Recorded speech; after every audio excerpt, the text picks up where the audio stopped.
with that being said, in terms of that, well, in terms of me going to NSO and actually getting use out of it, Nintendo Switch Online, in case you don't know, I was playing Super Metroid, and I got close to the end of the game, and whatchamacallit, I got to a point where in order to get one of the items, the upgrade, well, not upgrades, but one of the items, the missile expansion in the game, I was walled out by this thing that, you know, it was a puzzle in the very loosest sense of the word, where I had to figure out how on earth to bomb jump or jump using the bombs in the game so I can propel myself to the highest platform and actually get the item at the end of the quote-unquote puzzle. I'm saying it that like that because I have no idea what else to call it.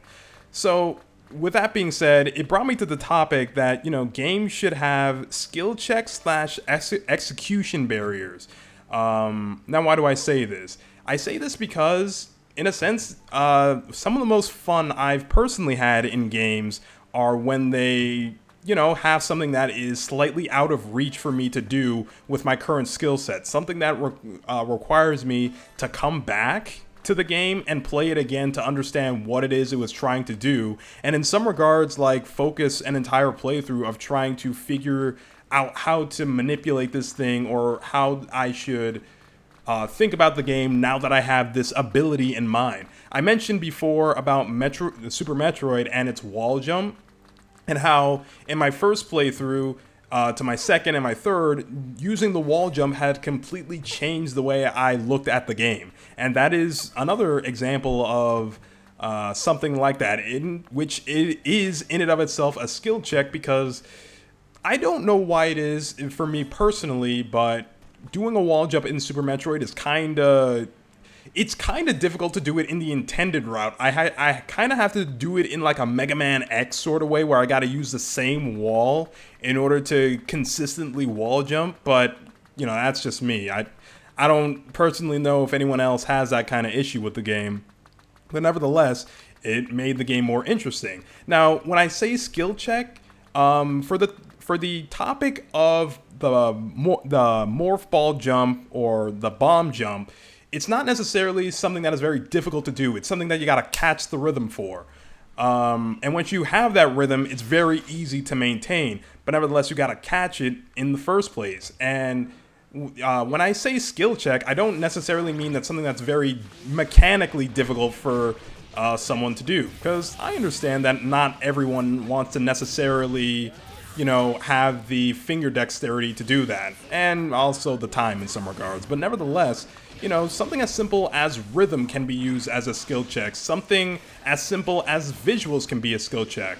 I mentioned Street Fighter in the previous video, and Street Fighter 6 as well. And something that I'm very glad that they kept in with Street Fighter 6 is the importance of something that is called hit confirming.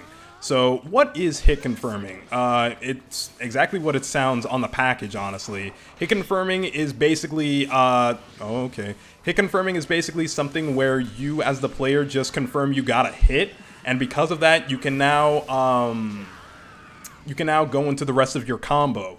Now, it should be noted that Street Fighter 6 has, does it have easy combos, like auto combos like other games? I'm not terribly sure on that, but it does have easier inputs, which allow players who aren't nearly as dexterous as players of old to do their old special moves by just hitting a button, which is nice for the new players. But the difficulty in Street Fighter 6 comes from confirming a hit, confirming a stray hit at that. And that's what makes the game difficult. So just to give a potential visual to this, is that if you ever see a person in Street Fighter 6 do crouching medium kick and then attempt to use the mechanic drive rush afterwards, sometimes they use it on the assumption that excuse me, they use it on the assumption that they got the hit in and are trying to follow it up with a combo, but sometimes they're wrong. Sometimes, however, they are intentionally trying to do it on block and get something going, like trying to throw the opponent or something like that. But nevertheless, hit confirming is a big skill check in Street Fighter 6 because potentially it leads into very big moments if you can confirm if your stray crouching medium kick actually hit the opponent. But at the same time, it can also be something that you wasted, because Drive Rush is tied to burnout. Like if you, the meter right underneath your health bar is called your drive gauge, and if you completely run out of that, then you will be set into burnout. Then once you're in burnout, you take chip damage. Chip damage can kill your character, and whatchamacallit, moves become more advantageous on block. So in fighting games terms, we call this plus, and we then just state the number rather, of how plus that move is. So every move becomes +4, whereas before it would be negative. And generally, you don't want your opponent to be more plus in your face if you are susceptible to eating chip damage and being killed by, chip damage. Excuse me for a second. But yeah, to close on that thought, I just think it would be cool if a lot more games would implement something like that. I mean, for instance, we're playing Ultimate Ninja Storm 2 right now. The secret factors in and of themselves are a way that loosely encourages a skill check in a sense, if you can see them all in your first playthrough or even your second, because some secret factors are hard to come by. Personally, I remember the first time I was playing Ultimate Ninja Storm 2 and I got to the Jiraiya fight against Pain, and I couldn't do it. Well, actually, to be more accurate with it, almost everything that required me to mash a button, I couldn't do without not severe but extreme concentration. And specifically the Jiraiya fight. Excuse me. And specifically the Jiraiya fight just took it took a lot of tries to get that secret factor in.